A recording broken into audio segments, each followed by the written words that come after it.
Hello and welcome back to Study IQ Arab. I am Sukriti and we are starting with International Relations series जिसमें कि हम holistically सारा IR cover करेंगे right from the very basics, that is your NCERTs, and we will keep on adding the current affairs and current information of all the events happening.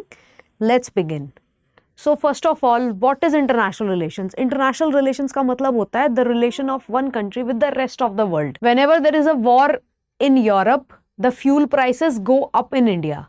Whenever China sneezes, the global markets catches cold. This is what international relations is all about.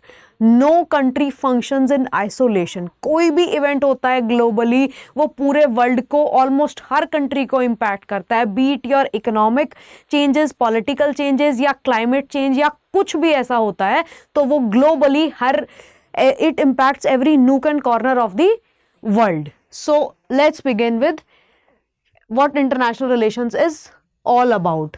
So first of all, as we all know कि globalization जो है वो globalisation क्या होता है? Globalisation का मतलब है the interconnectedness of different countries through trade and other means. जो पूरा वर्ल्ड आज एक ग्लोबल वर्ल्ड जो एक बॉर्डरलेस विलेज बन चुका है, उसका रीजन है ग्लोबलाइजेशन. आज हमें we have the access of the best of brands of the entire world. Apple का फ़ोन हमारे पास है, हमारे पास हर चीज़ का एक्सेस है. मैकडोनल्ड्स का हम बर्गर खाते हैं. हर कंट्री की चीज़ें हर कंट्री में आज अवेलेबल है. That is due to globalisation, the interconnectedness of various countries. So every country is connected to the world. So India's decisions get global reactions. हमारे जो भी decisions होते हैं उनको global reactions मिलता है from the major powers of the world. Like for example, G20 की presidency India ने जब होल्ड करी थी 2 years बैक, तो उसमें हमने काफ़ी सारे इनिशिएटिव्स को रखा था. लाइक अफ्रीकन यूनियन को भी ऐड करने के लिए बोला था, जिसको कि सुना गया. So are decisions were considered in the global scenario and the global platform. So we do get global reactions for our decisions. हम कोई भी decision लेंगे, हम कुछ भी बोलते हैं, तो we get stimulus from the different countries. Now, can India stay isolated in globalized world? क्या हम आइसोलेटेड रह सकते हैं इस इतने इंटरकनेक्टेड वर्ल्ड के अंदर? बिल्कुल भी पॉसिबल नहीं है. ग्लोबल इवेंट्स वर्ल्ड में कहीं पर कुछ भी होगा, उसका इम्पैक्ट सूनर और लेटर देखने को मिलेगा ही मिलेगा, because every action causes ripples. So IR, it is the most dynamic and scoring part of UPSC GS paper 2. Paper 2 का पार्ट है हमारा IR. सबसे डायनेमिक है because it is not static. This is not static. It keeps on changing. You need to keep it upgraded with the current events every now and then. Current affairs से हमें हर time इनको add up करना पड़ता है, changes करने पड़ते हैं. This is not static like your history और any other subject. It keeps on evolving, it keeps on changing, and you need to keep adding the current events that happen around us. You need to keep an eye on the events. कहाँ की चीज़ कहाँ पे relate करनी होती है, you need to know. और ऐसा नहीं है कि GS पेपर 2 तक ही ये चीज़ लिमिटेड है. GS पेपर 1 में भी और 2 में भी, दोनों में आप इसकी चीज़ें यूज़ कर सकते हो.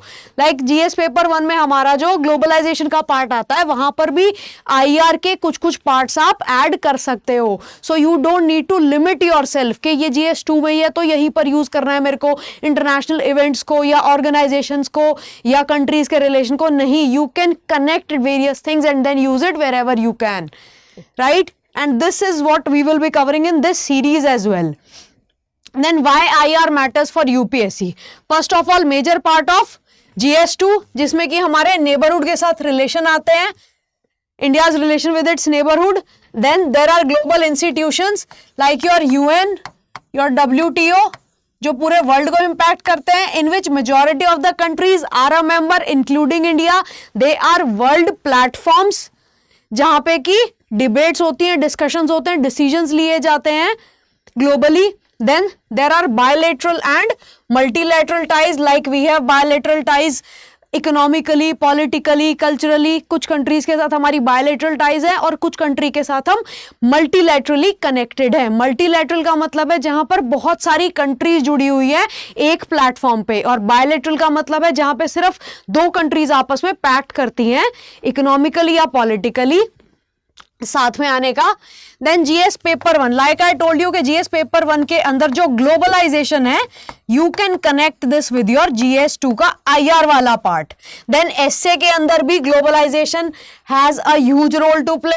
मल्टीपोलैरिटी जो कि कंटेम्पररी रियलिटी है, राइट।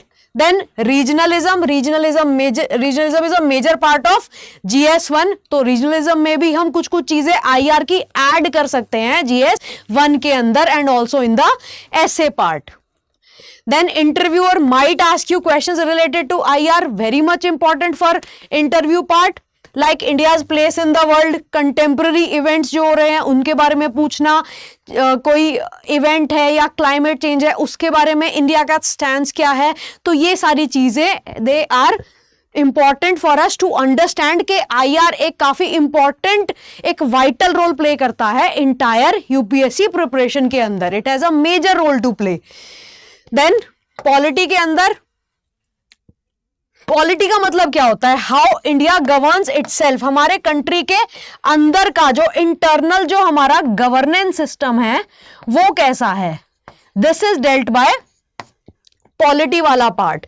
आईआर क्या होता है, आईआर का मतलब होता है how India deals with the world. यहां पर वर्ल्ड आ गया because IR is international relation.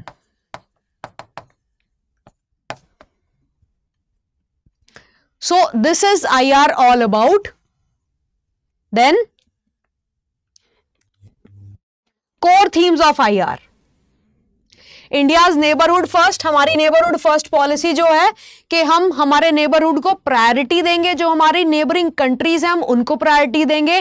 India एक हमेशा बिग ब्रदर का रोल प्ले करता है, एक एल्डर ब्रदर का रोल प्ले करता है whenever and wherever required, जब भी हमारी जरूरत होती है, चाहे बांग्लादेश में क्राइसिस हो, नेपाल में केओस हो या कोई भी सिचुएशन हो हमारे नेबरहुड में, चाहे श्रीलंका में हो कोई ऐसी इमरजेंसी सिचुएशन, तो हम हमेशा सबसे पहले अपना हाथ आगे बढ़ाते हैं and we help our neighbourhood. This is as per our neighbourhood first policy which is जो कहां पे चलती है हमारी नेबरिंग कंट्रीज में, Pakistan, China, Nepal, Sri Lanka, Bangladesh and Myanmar.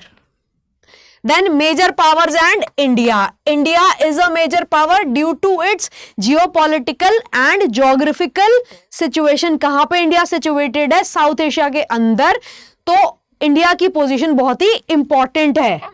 Then alongside India there are major power players जिनकी से मैटर करती है वर्ल्ड के अंदर, that is your US, Russia, European Union and Japan. European Union और Europe, you can say the major countries of Europe. Then regional groupings are also there like ASEAN, ये Asian countries की grouping है। Then SCO, that is your Shanghai Cooperation Organization. Then BRICS, then your Quad जहां पे 4 countries हैं। Also there are global institutions like your UN, जहां के most of the countries are a member of UN. Then WTO, World Trade Organization, which is responsible for conducting trade in a harmonious manner across the world. Then IMF, जो countries को help करता है जब trade का crisis आ जाता है किसी country में, बैलेंस ऑफ पेमेंट का क्राइसिस आता है। IMF is international monetary fund. Then world bank assist करता है कंट्रीज को, डेवलपिंग और लेस डेवलपिंग कंट्रीज को, in giving interest free loans, in helping them building their economy. And these two institutions were built post World War II to help in recreating the world.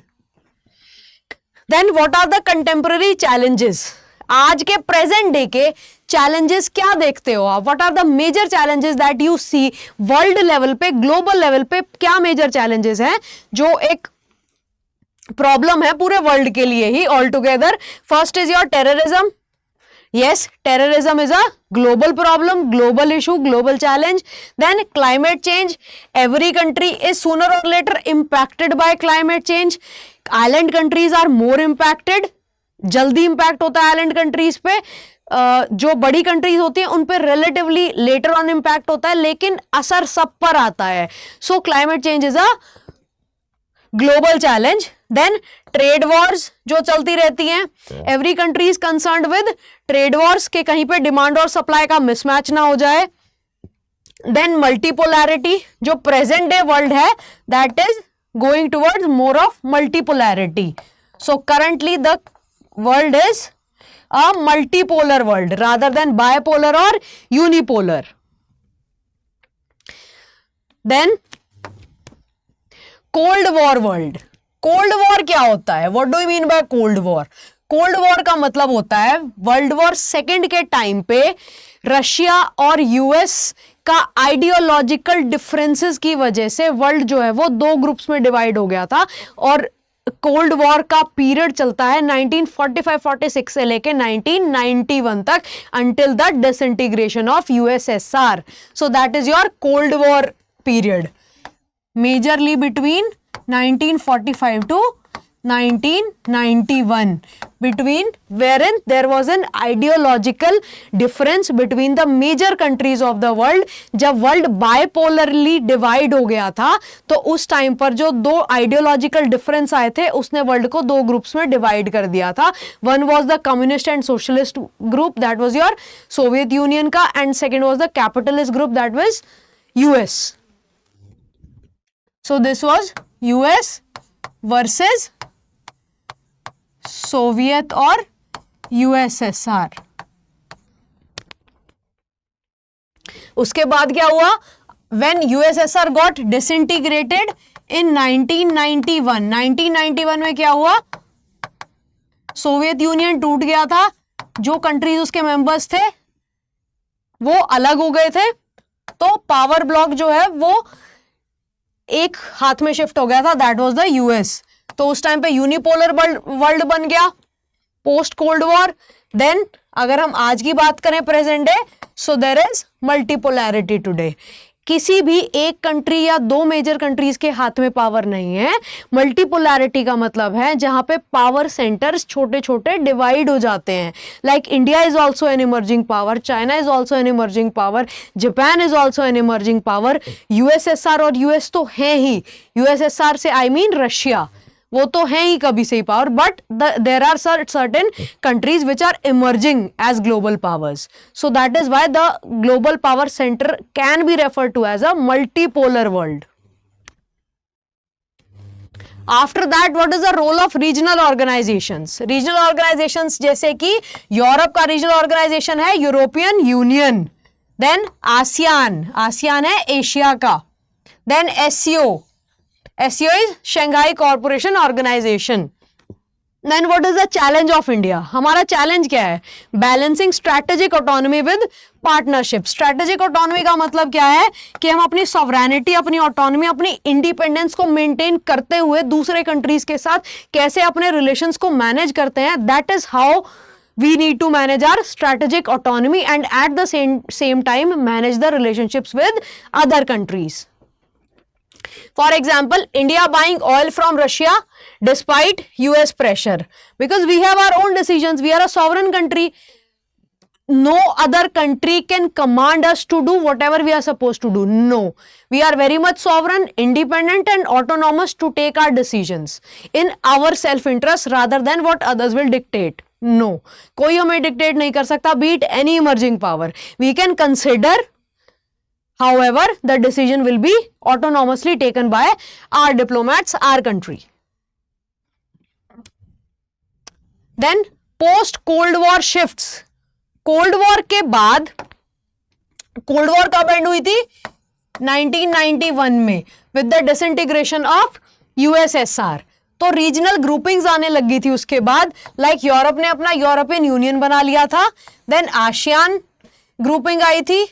Then China started emerging as a major power in the global politics and multipolar world देखने को मिला था हमें post Cold War. That is after 1991, because most of the countries, especially the Asian countries, they started emerging, they started flourishing economically, politically. वो sound होते गए और वो पावर जो थी वो वर्ल्ड की, जो फोकस था वो धीरे धीरे इन पर भी शिफ्ट होने लग गया. That is how we can refer the world to as the multipolar world. Then India central location in geopolitics, हमारी काफी सेंट्रल पोजीशन आती है जियोपॉलिटिक्स के अंदर. कैसे? वी हैव से in most of the international institutes like your UN में we are one of the largest contributors of armed force, so we have a major say, and other institutes also we have a substantial share of we have a substantial share in decision making. Then UPSC में questions कैसे पूछे जाते हैं with respect to IR, like emerging economies of China, what are the threats, what are the challenges, what are the limitations, how we can benefit from China's emergence, India versus the unipolar world. तो इस तरीके से there are previous year questions that are time and again asked. We will cover it, हम cover करेंगे कि कैसे attempt किया जाता है, कैसे अप्रोच करते हैं क्वेश्चंस को. Then if I need to sum up IR, then IR international relations, it is about power, it is about interest and it is about survival. Power में वही रहेगा जिसकी हेजीमनी होगी, वो पावर में रहेगा. Like there is dollar imperialism, जो word generally refer किया जाता है to the hegemony of US की इंक्रीजिंग हेजीमनी के लिए डॉलर इंपीरियलिज्म वर्ड यूज किया जाता है. देन इंटरेस्ट, सब अपने सेल्फ इंटरेस्ट में काम करते हैं, which is best suited for their country, people take the decisions accordingly. Then survival, some countries they just, उनके लिए एक सर्वाइवल मैकेनिज्म होता है just to keep their part, they don't have substantial power. Anyways, for India we have both challenge and opportunity. Challenge क्या है अब India के लिए, सोचो और बताओ, comment below in the comment section. Challenges क्या है इंडिया के लिए?